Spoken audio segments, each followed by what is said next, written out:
নমস্কার, hobby of Sulekha ব্লগে প্রত্যেক দর্শককে স্বাগত। গ্রীষ্মকালীন যে শাক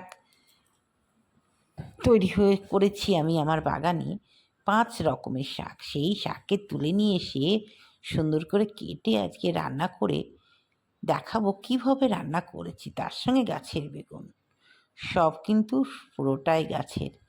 তো বুঝতেই পারছো আজকে রান্নাবান্না কেমন হবে। হ্যাঁ, কাটাটা খুব সুন্দর। শাক রান্না করতে গেলে কাটাটাও দরকার, খুব ফাইন করে কাটতে হয়।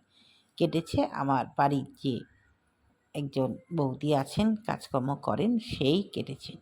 প্রথমে সরিষার তেল, তার সঙ্গে কালো জিরে আর কাঁচা লঙ্কা। এবার যারা আমিষ করে খাবে তারা কিন্তু রসুন আর পেঁয়াজ দিয়ে দেবে। আমার যেহেতু নিরামিষ থাকে মাঝে মাঝে, তাই নিরামিষ করেই শাকটা রান্না করি। এই শাকটা খেতে ভীষণই ভালোবাসে আমার ছেলেমেয়েরা। রান্না করার জন্য আমাকে প্রায় দিন কি বাগানে গিয়ে শাক তুলে নিয়ে আসতে হয়, পরিষ্কার করে ধুতে হয়, তারপরে কেটে কুটে রান্না। তো যাই হোক, বৌদি কেটে দিয়েছে আজকে, ভালোই লাগছে কাটাটা। দেখতে পাচ্ছ সবুজ, তারপরে লাল, সব মেশানো আছে। তো তেলের ওপর শাকটা দিয়ে ঢাকা দিয়ে দিতে হবে।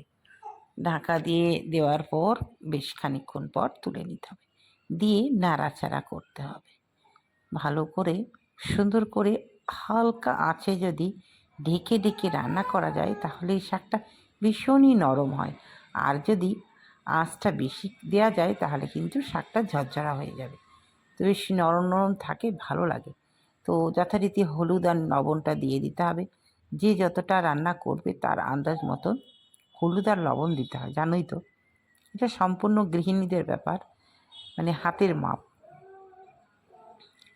নাড়াচাড়া করে আবারও ভালো করে ঢাকা দিয়ে দিতে। ওই যে বললাম, ঢাকা দিয়ে যদি শাক রান্না করা যায় তাহলে কিন্তু ভীষণই নরম হয়। তাই দর্শক বন্ধু, শাক যখন আমি রান্না করি ঢাকা দিয়ে রান্না করি, আর খুব হালকা আছে।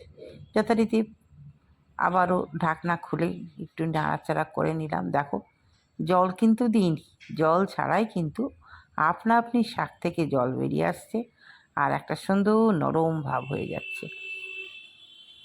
এইভাবেই কিন্তু আস্তে আস্তে আস্তে আস্তে শাকটা ভাজতে হবে। এবার আমরা যেমন যে কোনো ভাজা রান্না করি, তো সেটা যেমন একদম ছাঁকা তেলে ভেজে দিই, সেভাবে তো আর শাক রান্না করলে চলবে না।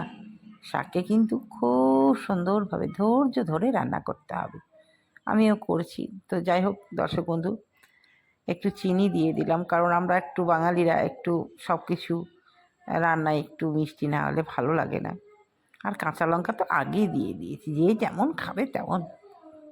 কাঁচা লঙ্কা আমার বাড়িতে একটু কমই ব্যবহার হয়, কারণ দাদুভাই খায় তো, তার জন্য। আমি আর আলাদা করে কিছু রান্না করি না, যা রান্না করি সেটাই আমার দাদুভাই খেয়ে নেয়। আলাদা করে রান্না করতে গেলে একটু ঝামেলা হয়। তো যাই হোক দর্শক বন্ধু, দেখো কোথায় ছিল আর কোথায় এলো। প্রথম পোর্শনটা কেমন ছিল আর এখন আস্তে আস্তে কতটা হয়েছে। অন্যদিকে আবার ছাঁকা তেলে বেগুনটাকে সুন্দর করে নুন আর হলুদ দিয়ে ভেজে এর সঙ্গে মিশিয়ে দিলাম।